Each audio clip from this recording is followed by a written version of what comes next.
you now. All right, good deal. Hey, welcome to the show. We haven't talked to you for quite some time.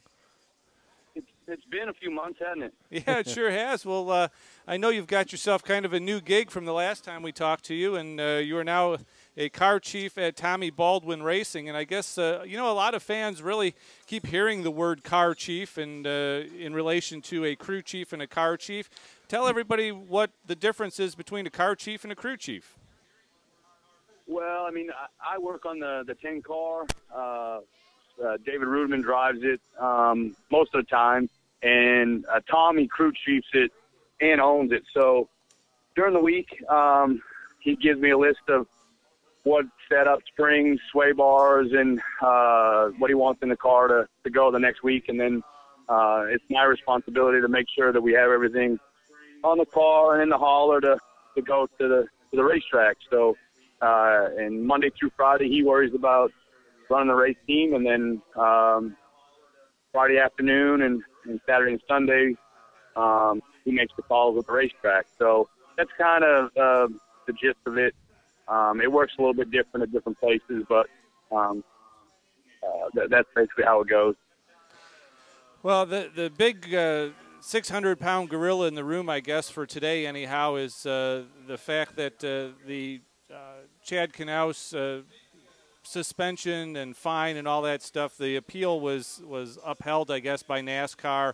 And we went on to I really find it a travesty in my mind that he could be fined for the way this kind of thing played out, a C-pillar that wasn't measured, wasn't put in a template.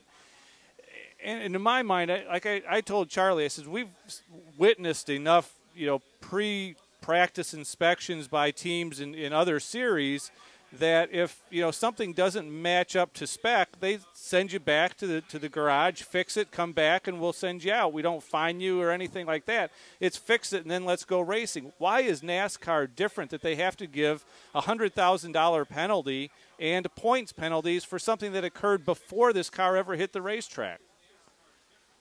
The easiest way to explain that is the way they view it is that the race car was put in the hauler, and the hauler pulled through the gate to race that weekend. And so your intentions were to race that car as it was. So basically the way that they looked at it is whether it got on the track or you got it through tech or not, you had intentions of running that car. Now, whether it's a C-post or a illegal rear end housing or legal gear, they say when it rolls through the gate in the hauler, from then on it's under their control, meaning rules and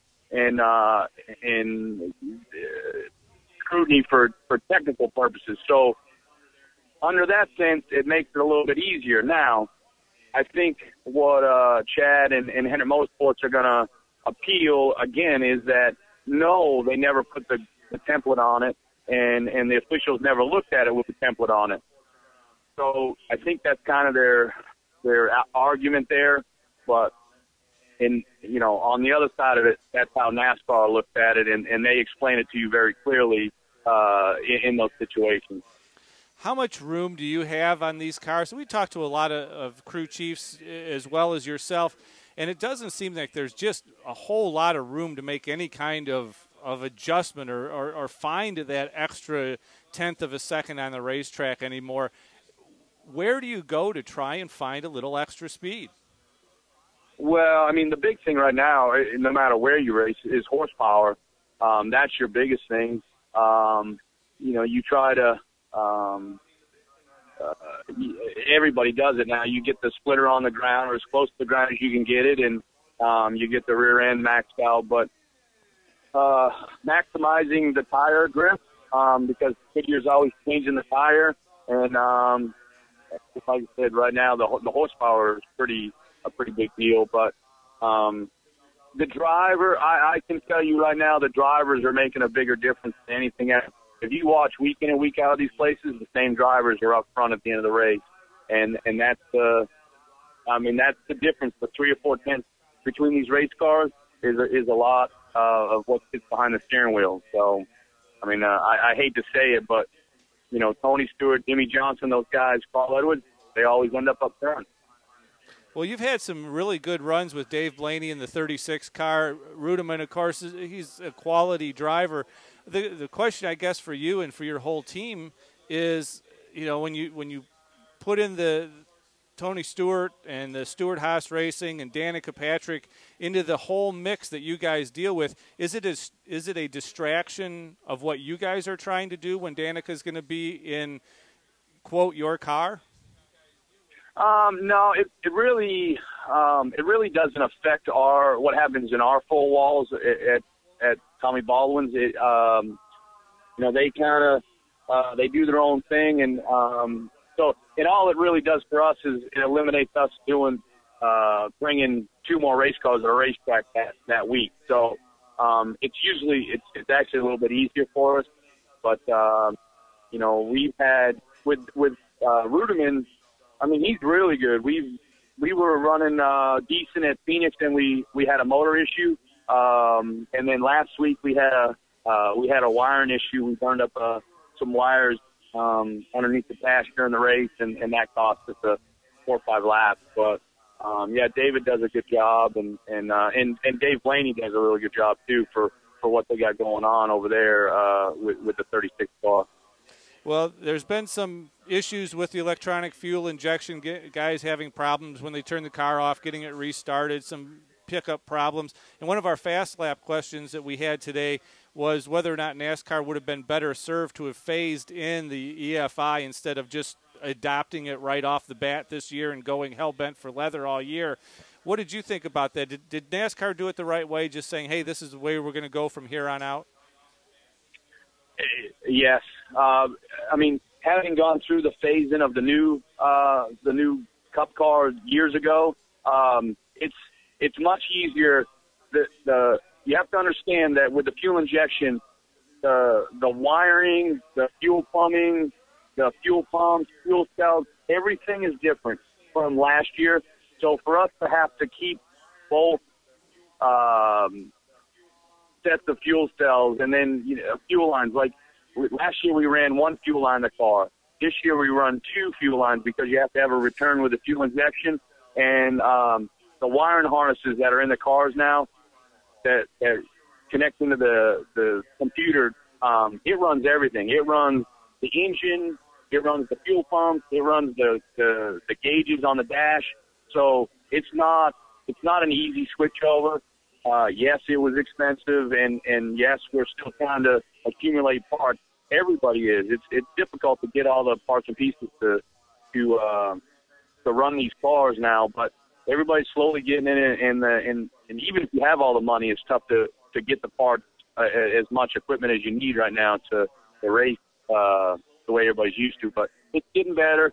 There are some hurdles with the computer system. There's a lot of in there going on, and we're having some problems on the rev limiter, and then the fuel mapping is a constant thing that they move and play with all weekend long. So, but we had a problem at Phoenix where we over revved the motor just because the rev chip in the computer wasn't set right.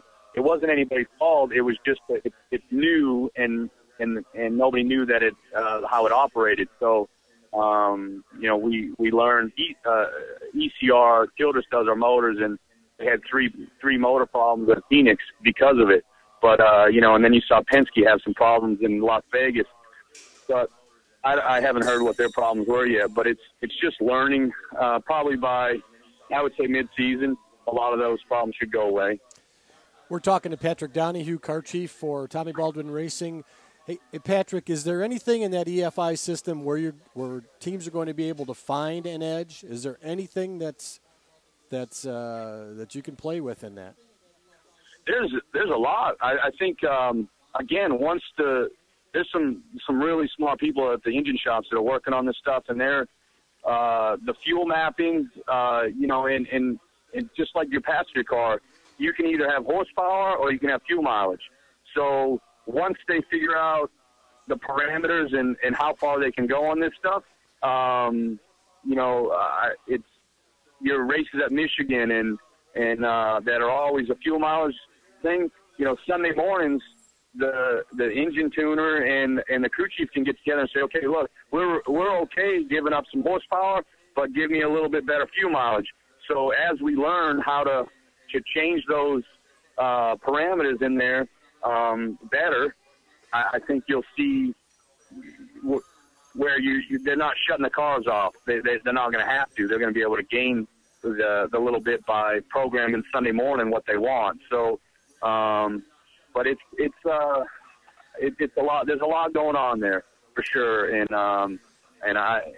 they constantly learn. And I mean, just when we get to the racetrack on Friday morning, everybody's race cars are plugged into laptops now, and when they come off the racetrack for 2 laps of practice, they plug the laptop back in and download what it did. I mean, it stores 4 hours of the race, so it has the entire race of what that motor did in there for 4 hours. So they know exactly what that motor's turned for RPM and oil temperature and water temperature for the entire race, RPMs, everything. So they have to go back and sift through that information when they get back to the shops. And you know, like Vegas to California, I'm sure there'll be some different things that we do out in California. Okay. So it's, yeah. I just say thanks. We're running out of time here, but okay. Very, very interesting. You know, we'll get back with you. We always like to talk to you a couple, 3, 4 times during the season because when we come up with all this stuff, you're the man. Okay, I appreciate it. All right. Have a good week. All right, thanks, Patrick. Bye-bye. Patrick Donahue, car chief at Tommy Baldwin Racing. So he is our